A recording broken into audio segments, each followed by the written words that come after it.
Hello, everyone. Welcome to Developing Palates. I'm Aaron Loomis coming to you from the Drew Estate Studios. With me today is Jiunn Liu, Seth Geis, John McTavish. How you guys doing today? Oh, we're doing all right. Playoff hockey time, baby. Woo! Nah, it's golf season for my Ottawa Senators. Woohoo! Poor Sens. We suck. Is there a Canadian team in the NFL NHL playoffs this year or something? I don't watch Yeah, hockey. Maple Leafs are one of the best teams. Dude, it would I be just great assume if- Canadians it would are be great- Canadian teams in general are really It would good. be great if that cup went back to Toronto. I'm just saying. Well, so the interesting thing about hockey, because we're going to diverge and just take this review right off the rails. I think like 60 some odd percent of the players in the league are Canadian, and then like 15 or 18% are like Swedish or European, and the rest are American. So even though there's Why Canadian is this in teams, America? Why is so many teams in America? Because well, where because the they money want to is, get of course. it's a make work project to get Canadians down to the U.S. and get them a green card. It's a passive. Oh man, you remember the Copperheads after the Civil War, or is that what they were called? I'm trying to remember. No, what the hell were they called? I know where you're going with this, though.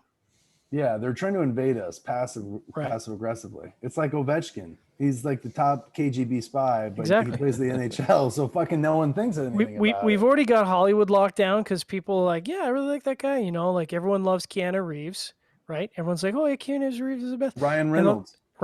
And the rest of us in Canada are like, oh, our plan is working so well. Oh. And, you know, in a few years, we'll have everyone in top positions of power. You know, Blake Lively, she's an American. Ryan Reynolds, Canadian. He stole her from us. Stole her. Yeah. Stole. She had no idea. And what are we trying to get? Justin Bieber. She thought it was weird that he. Oh, now I know what you're talking about. Yeah, there you go. Okay. Anyways. All right. So today we are talking about the Ace Prime M.X.S signature Adrián González El Titán. See if I can. I love. Now, when they that band looks awesome. Your weathered wood, man, in your backyard. Oh, yeah. Okay. It's pretty dope. He's got a good shot. I'm loving the coloring on that weathered. Nice. Now, Aaron. Yes. Question about the El Titán. Does Yeah. that mean it's from a factory named El Titán de Bronze? No, it does not. That is the nickname of Adrián González, who played baseball. It's a great question, John. Few teams: Padres, Dodgers, Mets. He's playing in Mexico right now. He plays in Mexico now? Yeah, I think he's going to be. I think he's going to try to manage the Mexican Olympic team in the upcoming Summer Olympics. So they have a shot. Mexico's got a shot. I think they're pretty good. I mean, they're not a top tier team, but they're pretty good. Anytime those Latin America teams get in it, it's a passion thing for them. Yeah, so it's pretty cool. All right, this cigar is a Toro Extra, 6.5 inch by 50. Comes out of the Tabacalera Pichardo factory in Nicaragua. Wrapper is Mexican San Andres. Binder is from Nicaragua. Filler is from Nicaragua and Peru. Blended by Luciano Morelos. Price point is $12.50. Cigar was released in November of 2020. And we picked these cigars up from Napa Cigars in Napa, California. Napa know-how. So you can go to napacigars.net or you can give them a call. They do ship. So if they have something that you like in stock, let them know. They'll take a credit card and they'll send you some cigars. Boom. All right, Jiunn, tell us your experience with this cigar. I think this is one of those cigars in which I probably could have just used one word on every single third to describe it. And then the overall, I could use the same word. You know how like you guys do this where like there's certain cigars you review and you start writing shit and you're like, I don't know what the fuck to write. It just tastes like average nonsense, you know, and all you really want to write is just like one word about it. And then you're like, no, I need to fill up some space. And then you're like, I don't want to lie to myself and fake it, you know? So you kind of like somewhere in between write some bullshit and basically just to say it's average. Anyways, that's basically what I thought. I thought it was average. I thought it was a pepper bomb, kind of an expensive pepper bomb at $12.50 a stick.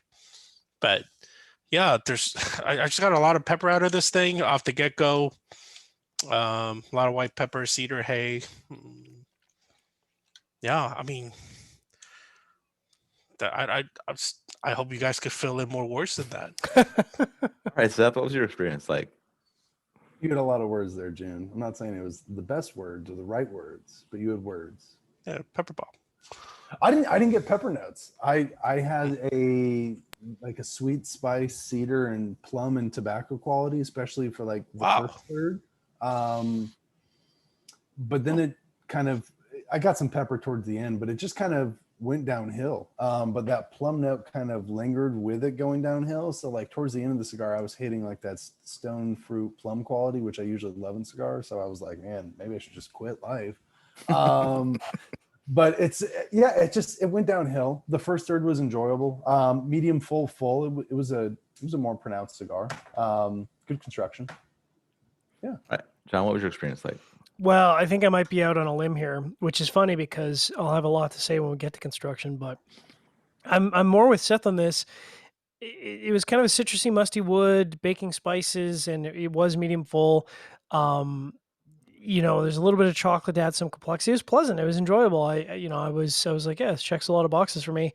And then the second third was kind of more of the same. So I was like, well, I want to be a hater because that's what's popular if you're on the developing crew. But I was like, yeah, it's still good. Now the last third was kind of flat. That's how I describe it. So just kind of tannic cedar and a little bit of sweetness and musty wood and toasted wood. And I was like, it's kind of flat. The funny thing is the burn was perfect. And obviously I think I'm going to end up with like the highest score for flavor. But I was like, I started out and this thing almost didn't draw. And I was like, oh man, are we going to have the first NR cigar in the history of DP? And then it started to draw and then it kind of opened a little bit.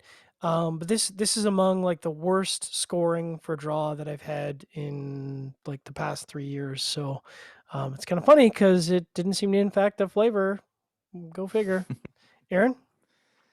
Yeah, for me, the cigar was very oak and earth focused. Gained some toast and later char as the cigar went along. But the experience with the cigar was pretty average. So I kind of felt the cigar needed something else to really make it pop.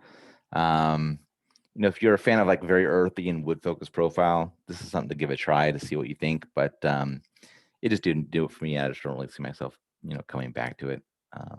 Just nothing really exciting for me. All right, let's get into the scores. We're going to start at the top with John at 6.22. Jiunn was next at 5.75. I gave it a 5.05. Seth gave it a 4.78. So, John, how'd that 6.22 match up for you? It's pretty respectable. When you consider the flavor score, it probably should have scored higher, but the draw really held it back. So I don't know, maybe if I had a normal draw, I'd be lower on the score because, typically you would expect a lot of burn issues and a lot of flavor issues with a really tight draw, and I didn't seem to get that. So go figure. Seems about right. All right, Jiunn, 5.75. 5.75 is a pretty no good score for Jiunn, even when I say it's typically average. I grade it somewhere in the 6, but I didn't care for this. Makes me not so excited to smoke the other ones, but I will, right? Because they have a lot, so there's got to be something that's in a wide variety of range. So, yeah, my 5.05 matches up well. I mean, it was slightly below average flavor profile. Structure was okay. Burn was a little funky, but yeah, it's. Overall, I thought it was just average, so it gets kind of a low 5 score. All right, Seth, 4.78. Yeah, man, just below average. Disappointing. Yeah. Nice little teaser in the beginning, and then just went downhill. All right. Final thoughts on this from you guys? I think that branded cigars tend not to do well. That is, if you look at any kind of and this is not a knock against celebrity endorsement, but when you look at a lot of celebrity endorsement cigars, like any kind of collab cigars, they're usually doomed from the start, which is really unfortunate. But that's just one of the realities of the cigar industry. There you go. All right, if you're just catching this video on YouTube, be sure to subscribe to us. Also check out the full written review on the website, developmentpalates.com. Follow us on the social media channels, and you can catch all of our review recaps on podcasts, so iTunes, Google Play, and Podbean. Thank you for tuning in. We will catch you on the next one. A.C.E. M.X.S signature Adrián González El Titán.